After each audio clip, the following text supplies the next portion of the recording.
உனக்கு இடஒதுக்கீடு உரிமை அவன் கேட்டு கொடுக்குறானா? ஹெச் ராஜாவை உயர் மருத்துவ படிப்புகளில் பிற்படுத்தப்பட்ட மக்களுக்கு இடஒதுக்கீடு வேணும்னு சொல்லி பேசுவானா? ஹெச் ராஜா பேசுவானா?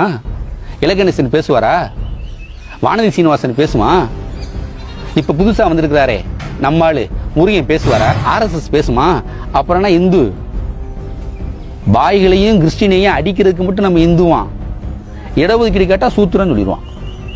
பாய்களையும் இந்துக்களையும் விரட்டுறதுக்கு மத கலவரம் பண்றதுக்கு ராமர்கள் கட்டப்பெல்லாம் நம்ம இந்து, அனைத்து சாதி அர்ச்சகராகணும்னு கேட்டா நீ சூத்திரன், நீ பஞ்சமே, நீ வெளியில போடா அப்படின்னு சொல்லுவான். உங்கள் கட்சி அலுவலகத்திலே அம்பேத்கர் படம் இருக்கிறது, பெரியார் படம் இருக்கிறது, கார்ல் மார்க்ஸ் படம் இருக்கிறது, திருவள்ளுவர் படம் இருக்கிறது. ஆனால் நீங்கள் எங்கே இருக்கிறீர்கள்? கமலாலயத்தில் இருக்கிறீர்கள். இது அநீதி இல்லவா? ஏன் மௌனமா இருக்கிறீங்க? உண்மையாவே நீங்க சமூக நீதி மருத்துவரா இல்ல பாஜகவுக்கு ஜால்ரா தட்டுற மருத்துவரா? நீங்க தான் எங்களுக்கு சமூக நீதியை கத்துக் கொடுத்தீங்க, ஏன் அப்படி இருக்கிறீங்க? உண்மையாவே ஒரு சமூக நீதி பற்றாளதான் மருத்துவர் ஐயாவும் அன்புமணியில் அதுல மாற்று கருத்து இல்ல. இருந்தாலும் வந்தீங்கன்னா அந்த பதவி ஆசை யாரை விட்டுச்சு? இப்ப கருப்பட்டி பானைக்குள்ள கையை விட்டவே நக்காமையா தருவான். இந்த இடஒதுக்கீடு வரலாறு தெரியாம நம்ம ஆளுகளே சில பேர் பேசுறாங்க. அவையாரெல்லாம் யார் படிக்க வச்சா? தொல்காப்பியர்லாம் எந்த காலேஜில் படிச்சாரு? பெரியார் விளையாட்டி நாங்கன்னா மாடா மேய்ச்சிக்கிட்டு இருப்போம், இப்படிலாம் பேசுறாங்க. அவங்களுக்கு இந்த இடஒதுக்கீடு தெரியாது, ஒன்றும் தெரியாது. அறிவாசான் அம்பேத்கர் தான் பிற்படுத்தப்பட்ட மக்களுக்கு கல்வி வேலை வாய்ப்பில் இடஒதுக்கீட்டு வேண்டும் என்ற சட்டத்தை கொண்டு வந்தவர். அந்த அம்பேத்கர் சிலையை தான் நீங்க இழிவுபடுத்துறீங்க. உங்களுடைய கல்வி வேலை வாய்ப்பு சமூக நீதி கோரிக்கையை மறுக்கிற மிதிக்கிற பார்ப்பனிய சிந்தனை கொண்ட இந்த பாஜக தான் உங்களுடைய உண்மையான எதிரி. எத்தனை கல்லர்ல சுப்ரீம் கோர்ட் வச்சிருக்கான்? எத்தனை முதலியார்ல ஹைகோர்ட் வச்சிருக்கான்? எத்தனை கவுண்டர்ல ஹைகோர்ட் வச்சிருக்கான்? இடஒதுக்கீடு உரிமை வேணாமா?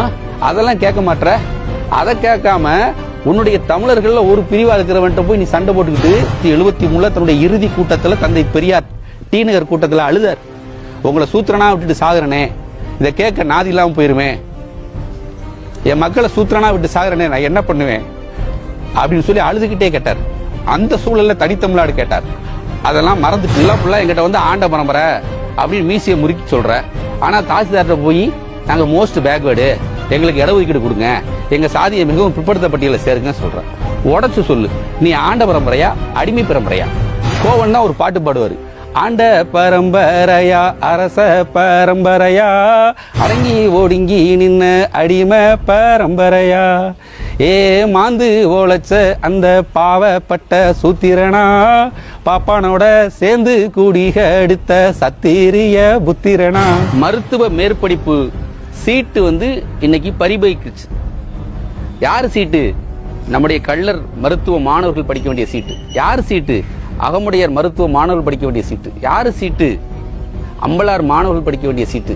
யாரு சீட்டு? கவுண்டர் சாதி மாணவர்கள் படிக்க வேண்டிய சீட்டு. யாரு சீட்டு? வன்னியர்கள் படிக்க வேண்டிய வன்னிய மாணவர்கள் படிக்க வேண்டிய சீட்டு. யாரு சீட்டு பரிபு இருக்குது? செட்டியார் மாணவர்கள் சீட்டு பரிபு இருக்குது.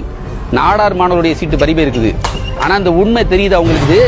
சாதி பெருமை பேசிக்கிட்டு பனைமரத்துல ஒவ்வாளு, தேவருக்கே சவாலா, முட்டைனா வெயிட்டு, வன்னியர்னா ஒயிட்டு, கும்துக்கடி கும்மாவா, கவுண்டர்னா சும்மாவான்னு சொல்லிட்டு எத்தனை காலத்துக்கு தான் சாதி பெருமையை பேசிக்கிட்டு நல்லா எலுமிச்சம்பளத்துல மீசை சொல்கிற மாதிரி மீசை வச்சுக்கிட்டு கத்திக்கிட்டு தீர போற. சாதி மாணவர்களுக்கு ஆதரவாக உயர் கல்வி நிறுவனங்களில் பிற்படுத்தப்பட்ட மக்களுக்கு இடஒதுக்கீடு தரக்கூடாது என்று வாதாடியவர் யார் தெரியுமா?